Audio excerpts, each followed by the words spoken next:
Hi guys, let's start part number 1 of test number 33 UPSC 2021 Prelims test series from Vision IAS. Now let's start with question number 1. Consider the following statements with reference to tokenization of the card. Number 1.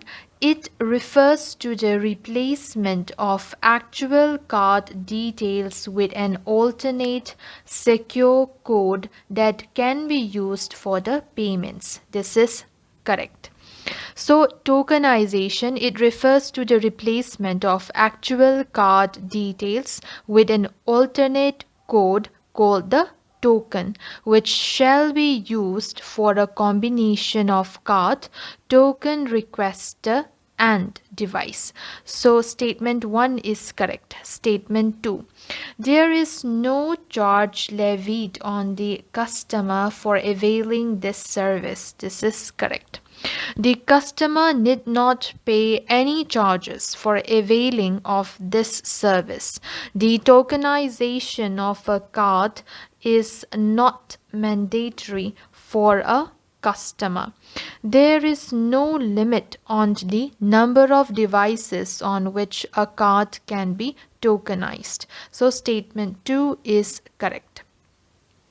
Which of the statements given above is or are correct? The correct answer is option C, that is both 1 and 2. Now let's come to next question, that is question number 2. Which of the following bodies is responsible for the publication of National Determined Contributions, that is NDC synthesis report? Option A, World Economic Forum, incorrect. Option B, Intergovernmental Panel on Climate Change, incorrect. Option C, United Nations Development Programme, incorrect. Option D, none of the above. This is the correct answer. So United Nations Framework Convention on Climate Change, or UNFCCC, in its report, National Determined Contribution, that is NDC synthesis report, called for more ambitious climate action plans by the countries in order to achieve the Paris Agreement target of containing global temperature rise to 2 degree Celsius, and ideally we would like it to be 1.5 degrees Celsius, but practically global temperature rise to 2 degrees Celsius by the end of the century. And COP26 to the UNFCCC will take place in Glasgow, UK. So statement option D is the correct answer. Now let's come to question number 3. Which of the following statements is or are correct with reference to the Comprehensive Environmental Pollution Index, that is CEPI, CEPI? Statement 1. The objective of CEPI is to assess the quality of the environment in industrial areas. This is correct. The objective of the Comprehensive Environmental Pollution Index, that is CEPI, is to find out and index value to characterize the quality of the environment. So statement 1 is correct. Statement 2, it is developed by Niti Aayog. This is incorrect. CEPI is developed by Central Pollution Control Board, that is CPCB, and not Niti Aayog. Statement 3. An increase in CEPI score denotes adverse effects on the receiving environment. This is correct. And increase in CEPI score denotes adverse effects on the receiving environment. Select the correct answer using from the code given below. The correct answer is option C, that is 1 and 3 only. Now let's come to next question, that is question number 4. So question number 4. With reference to consultative committees, consider the following statements. Statement 1. These are parliamentary committees to provide a discussion forum between the government and the MPs on policies and programs of the government. This is incorrect. It is a non-parliamentary committee. Okay, so this consultative committees, they are non-parliamentary committees that provide a form. So it provides a forum for informal discussions between the government and the members of parliament, that is the MPs, on policies and programs of the government and the manner of their implementation. So statement 1 is incorrect. Statement 2. They are constituted by the Ministry of Parliamentary Affairs. This is correct. These committees are constituted by the Ministry of Parliamentary Affairs. Now let's come to statement 3. They are presided by the Lok Sabha Speaker. This is incorrect. It is not presided by the Lok Sabha Speaker. It consists of members of both Lok Sabha and Rajya Sabha, which are attached to various ministries and arranges meetings thereof. The minister or minister of state in charge of the ministry concerned acts as the chairman of the consultative committee of that ministry. So it is not the speaker of the Lok Sabha, but it is the minister or the minister of state in charge of the ministry concerned. So statement 3 is incorrect. Which of the statements given above is or are correct? The correct answer is option B, that is 2 only. Now let's come to question number 5. Which of the following are the likely implications of the recently passed the Government of National Capital Territory of Delhi Recommendations Act 2021? Let's come to statement 1.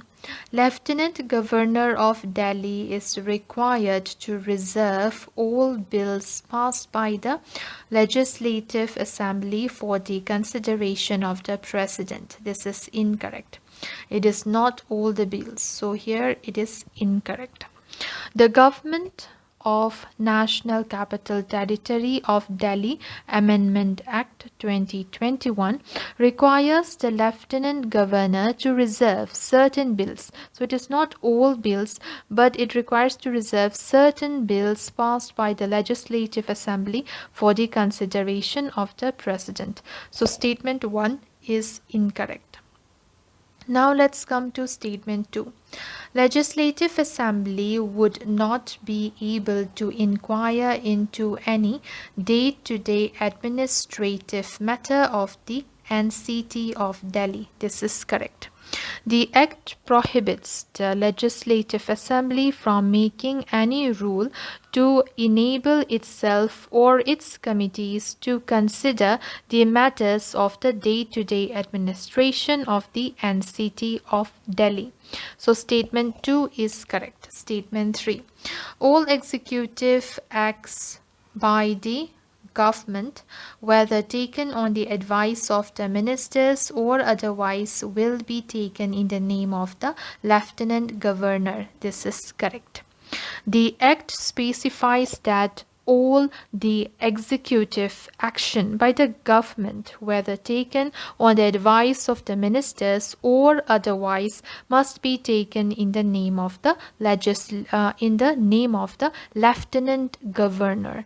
So statement 3 is correct. Select the correct answer using the code given below. The correct answer is option B, that is 2 and 3 only.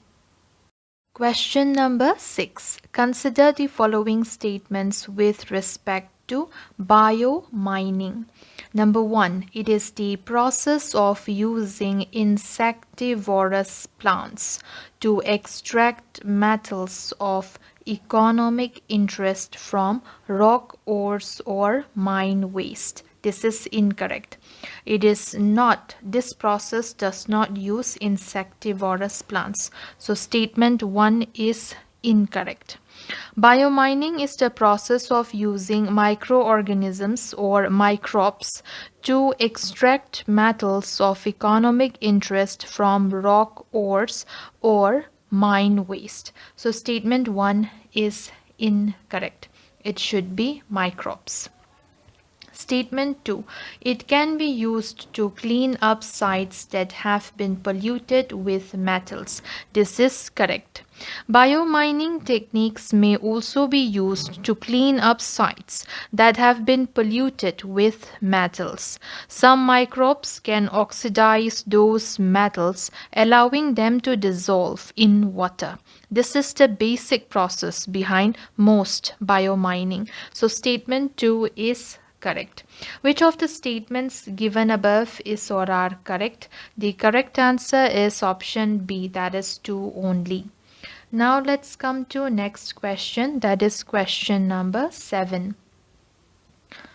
The bulk campaign is often considered to be a high watermark of Mughal foreign policy.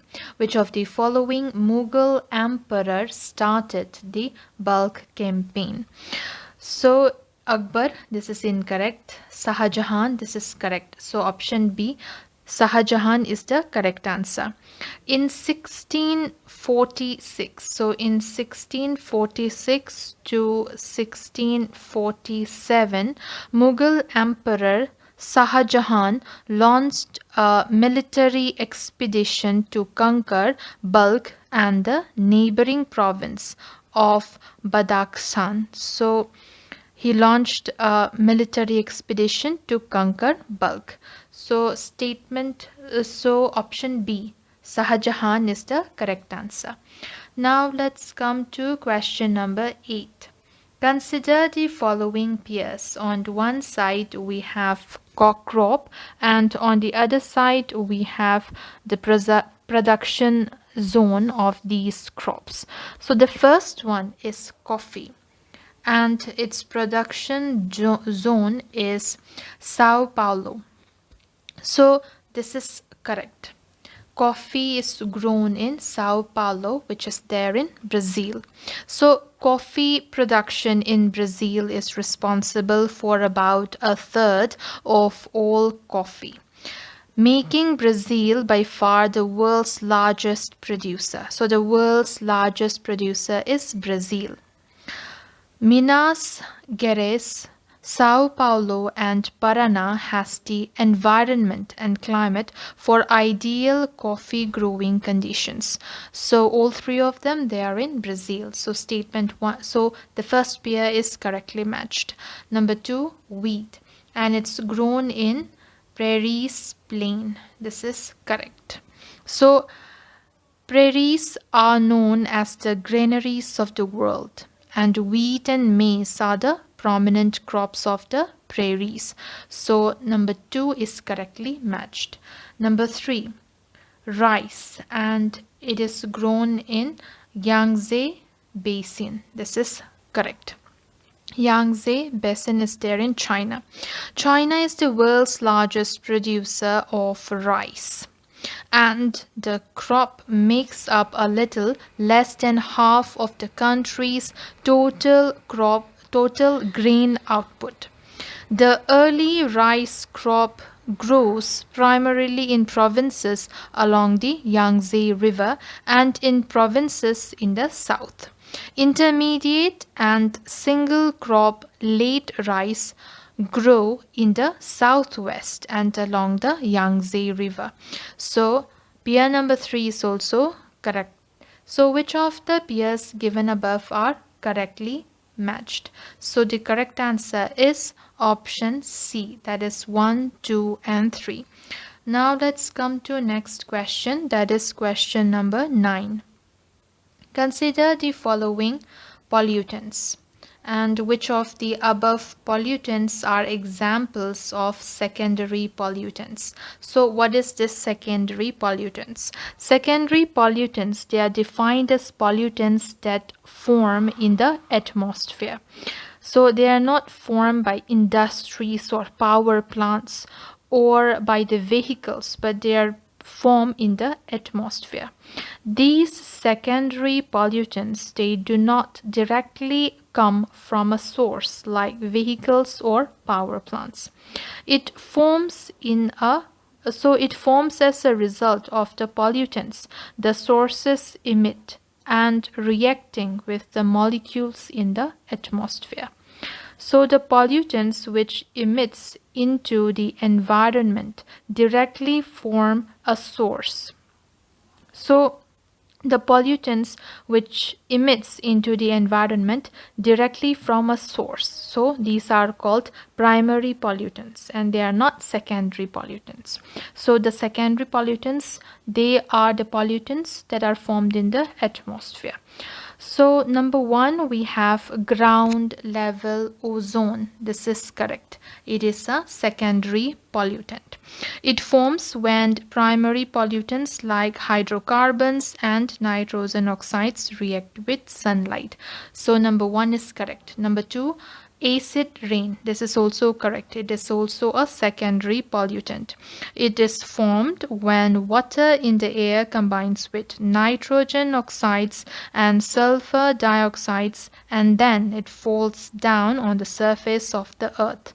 So number 2 is also correct. Number 3, we have PAN, PAN, that is peroxyacetyl nitrate. This is correct. It is also a secondary pollutant. So it is produced in the atmosphere when oxidized volatile organic compounds, that is VOCs, combine with nitrogen oxide.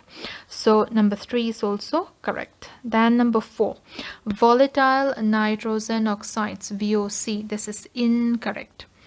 So they are basically methane and non-methane. So non-methane will be called NMVOCs.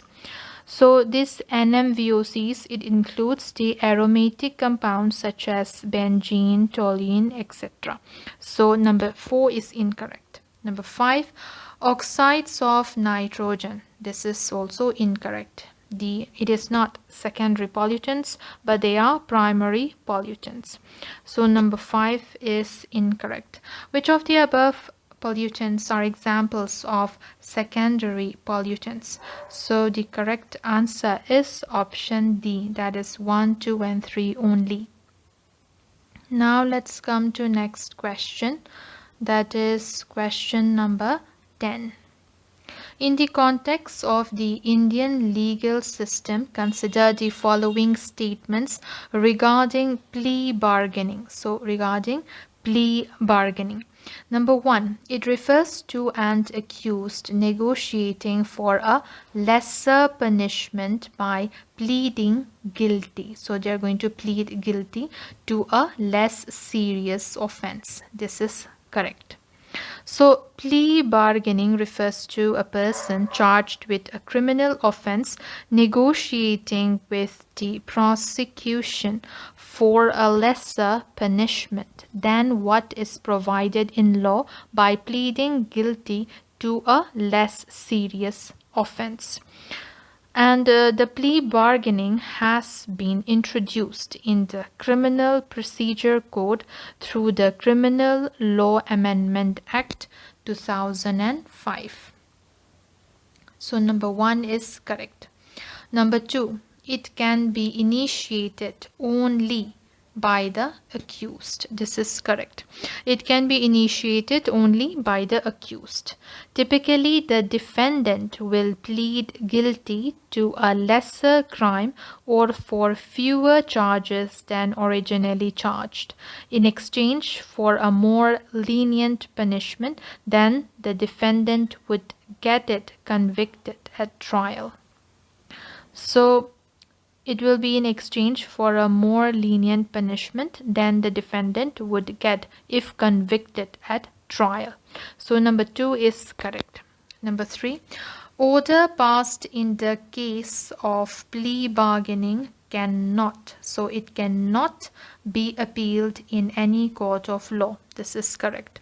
Once the court passes an order in the case of plea bargaining, no appeal shall lie to any court against that order. So number 3 is also correct. Which of the statements given above is or are correct? The correct answer is option D, that is 1, 2, and 3. Question number 11. Consider the following statements regarding whistleblowing in India. Under Whistleblowers Protection Act 2014. Let's come to statement 1. Whistleblowers can be a government official or a non-governmental organization. This is correct. Whistleblowing is the act of drawing attention to an authority figure or public to perceived wrongdoing, misconduct, corruption, fraud, unethical activities within public, private, or third sector organizations. Whistleblowing mechanism in India is detailed under Whistleblowers Protection Act 2014. So it provides a broad definition of a whistleblower that goes beyond government officials and includes any other person or non-governmental organizations. So statement 1 is correct. Statement 2. It does not apply to the armed forces of the Union. This is correct. It does not apply to the armed forces of the Union. Number 3. Complainant must disclose his particulars in order to invoke action by the authorities. This is correct. Disclosures can be made in writing or by email message and contain full particulars and be accompanied by supporting documents or other material. In further instructions, it was clarified that no action should be taken on an anonymous or pseudonymous complaint except filing it for the record. So number 3 is correct. Which of the statements given above is or are correct? The correct answer is option D, that is 1, 2, and 3. Now let's come to next question, that is question number 12. Consider the following pairs. On one side we have the Polar Satellite Launch Vehicle, that is PSLV, and on the other side we have mission or satellite. The first one is C51 and its mission is Amazonia 1. This is correct. So India's Polar Satellite Launch Vehicle, that is PSLV C51, successfully launched Amazonia 1 along with 18 co-passenger satellites. Amazonia 1 is the first dedicated commercial mission for New Space India Limited, that is NSIL, a Government of India company under the Department of Space. Amazonia First is the optical Earth observation satellite of the National Institute for Space Research, that is INPE.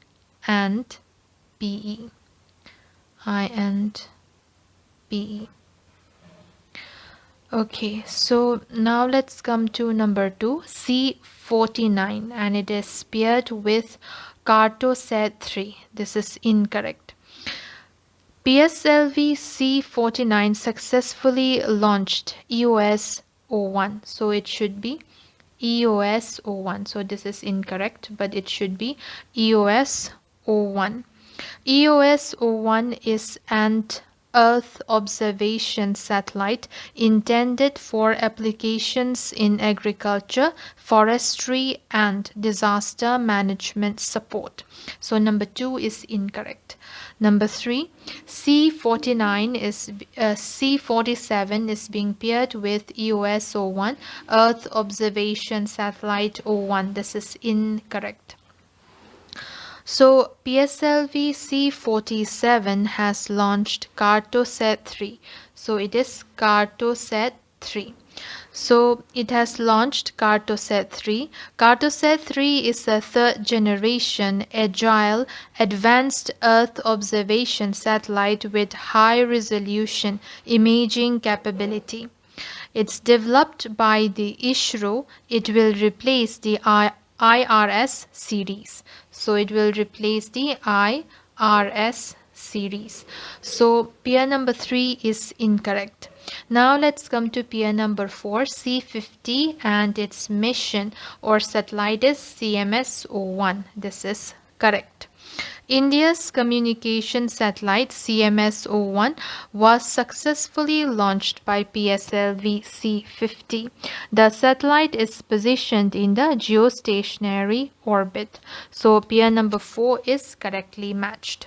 Which of the pairs given above is or are correctly matched? The correct answer is option A, that is 1 and 4 only. Now let's come to next question, that is question number 13. So the dynasty was a feudatory of the Western Chalukyas. It is famous for the 1,000-pillared temple. The Kohinoor diamond in India was found during this dynastic era. The dynasty is still used as an example of using best practices of water conservation tanks. The empire also witnessed an Islamic attack.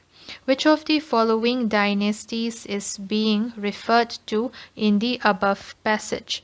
The correct answer is option A, that is Kakatiya. So Kakatiya is the dynasty which all these are referring to. So Kakatiya were earlier feudatories of Western Chalukyas.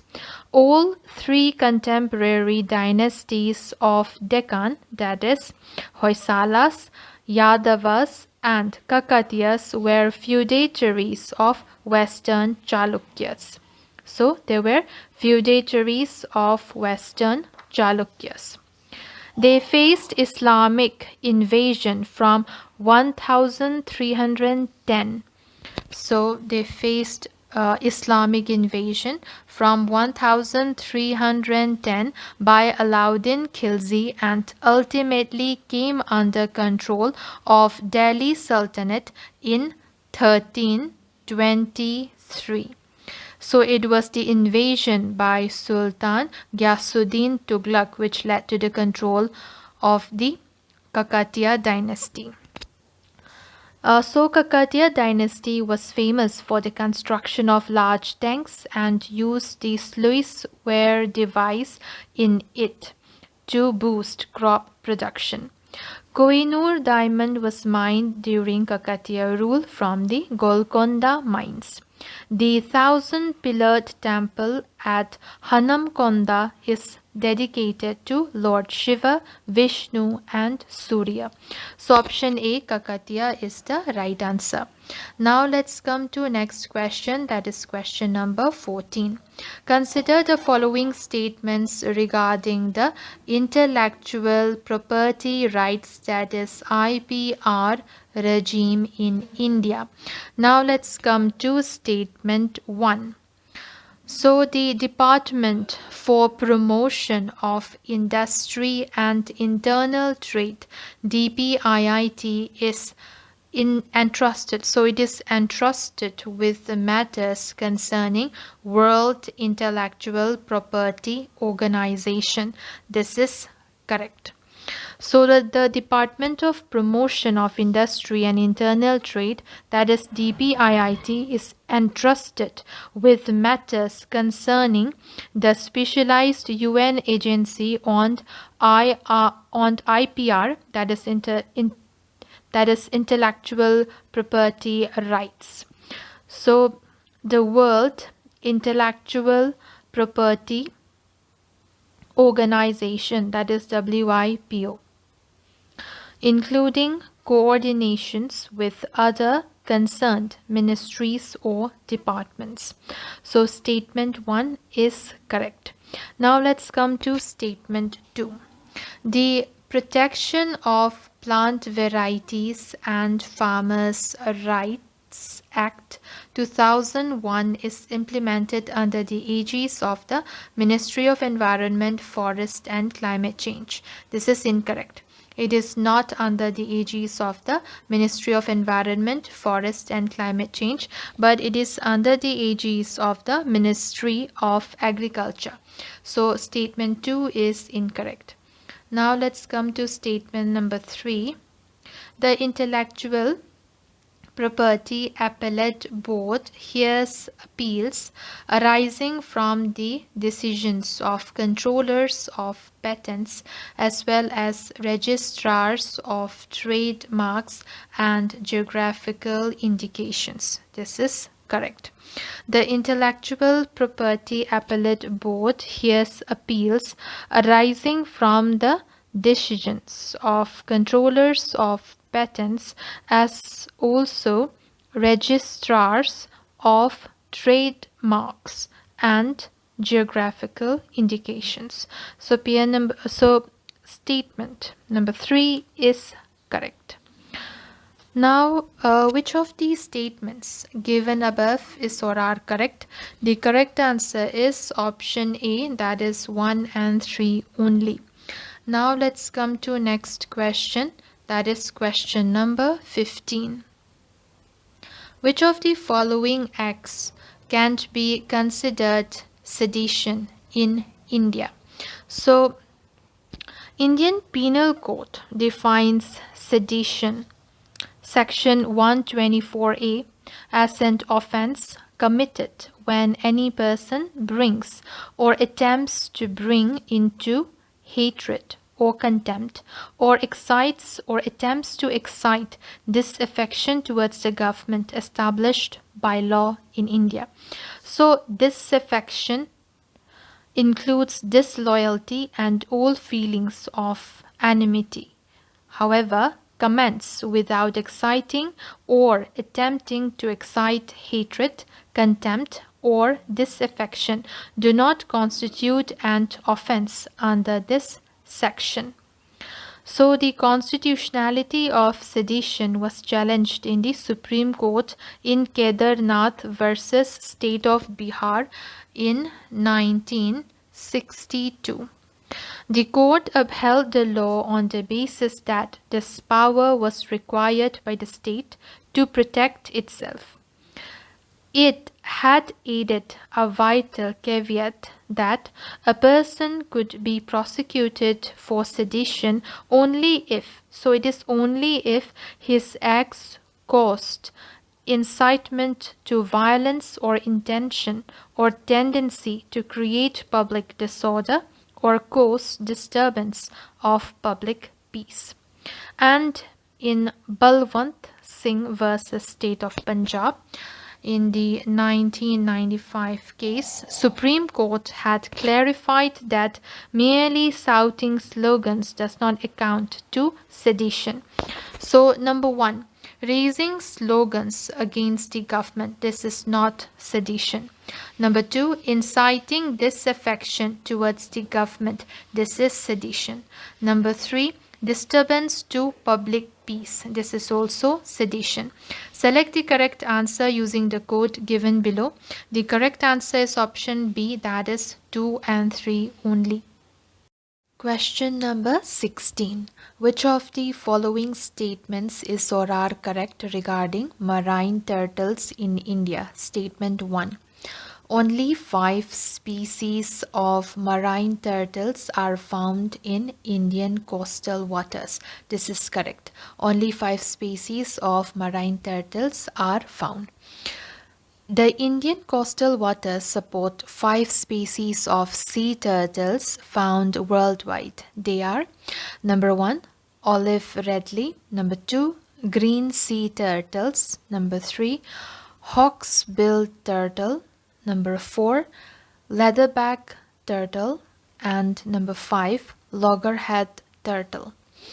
So statement 1 is correct. Number 2, all species of marine turtles in Indian coastal waters are protected under Schedule 1 of the Wildlife Protection Act 1972. This is correct. These 5 species of sea turtles that occur in Indian coastal waters are protected under Schedule 1 of the Wildlife Protection Act of 1972. So statement 2 is correct. Now let's come to statement 3. Important sea turtle nesting habitats of India are included in the Coastal Regulation Zone CRZ 4. This is incorrect. It should be CRZ 1. So, India is home to the largest known nesting population of olive redley turtles. Except for loggerhead turtles, the remaining 4 species they nest along the Indian coastline and islands of India. The government has identified all its important sea turtle nesting habitats as important coastal marine biodiversity areas of India and included them in the Coastal Regulation Zone, that is CRZ 1. So statement 3 is incorrect. Select the correct answer using the code given below. So the correct answer is option A, that is 1 and 2 only. So now let's come to question number 17. Kamchatka. Kamchatka. So Kamchatka disaster was in the news recently. Which of the following statements correctly explains this disaster? Option A. Nuclear radiation from floating nuclear plant located in northeast part of China. This is incorrect. Option B. Strong temperate cyclone creating havoc to the life around north of Hokkaido Island in Japan. Incorrect. Option C. The mass death of sea creatures off the coast of easternmost peninsula of Russia. This is correct. So option C is the correct answer. So Kamchatka disaster is the mass death of sea creatures off the coast of easternmost peninsula of Russia. In an inquiry set up by the Russian government, it has been found out that the disaster was due to some toxic algae and pollution of surface water. So option C is the correct answer. Now let's come to question number 18. No permission, no takeoff, that is NPNT compliance provided by the Ministry of Civil Aviation is often seen in news in the context of providing permissions to option A. Fly civil aircraft over India's strategic locations. This is incorrect. Option B. Use drone UAV, that is the unmanned aerial vehicle operations. This is correct. So option B is the correct answer. The Ministry of Civil Aviation has granted permits to no permission, no takeoff, that is NPNT compliance drone operations at 34 additional green zones to facilitate, smoothen and promote drone operations in the country. So option B is the correct answer. Now let's come to next question. That is question number 19. Which of the following states entered into a subsidiary alliance during the British rule? Number 1, Hyderabad. Number 2, Jodhpur. Number 3, Mysore. Number 4, Bharatpur. So we have to select the correct answer using the code given below. So Lord Wellesley, the Governor General from 1798 to 18, so to 1805. Started the policy of subsidiary alliance to expand British authority in India. The Indian state which accepted subsidiary alliance systems were Nizam of Hyderabad. So Nizam of Hyderabad is correct. Then Mysore. Mysore is also correct. Tanjore, Awadh, Sindhya. So Sindhya, they were part of the subsidiary alliance under the British rule.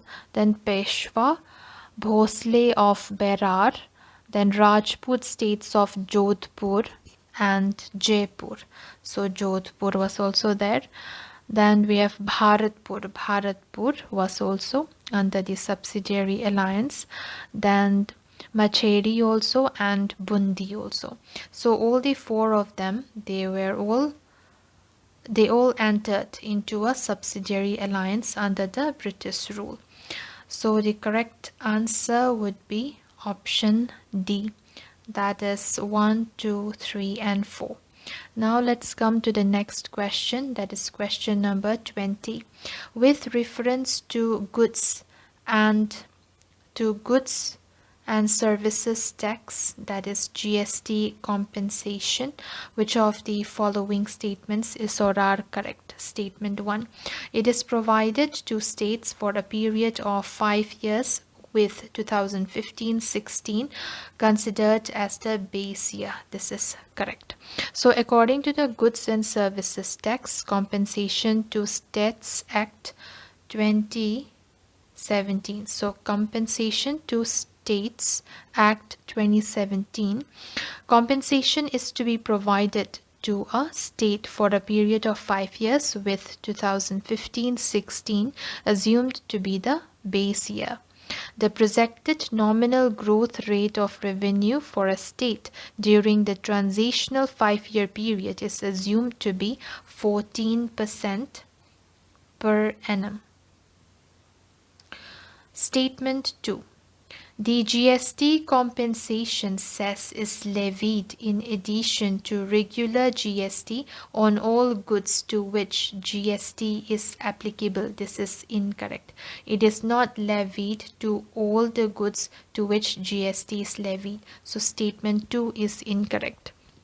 The GST compensation cess is levied on the supply of certain goods and services. So it is on certain goods and services as recommended by the GST Council. The receipts from the cess will be deposited to a GST compensation fund. So statement 2 is incorrect. Select the correct answer using the code given below. So the correct answer is option A, that is 1 only.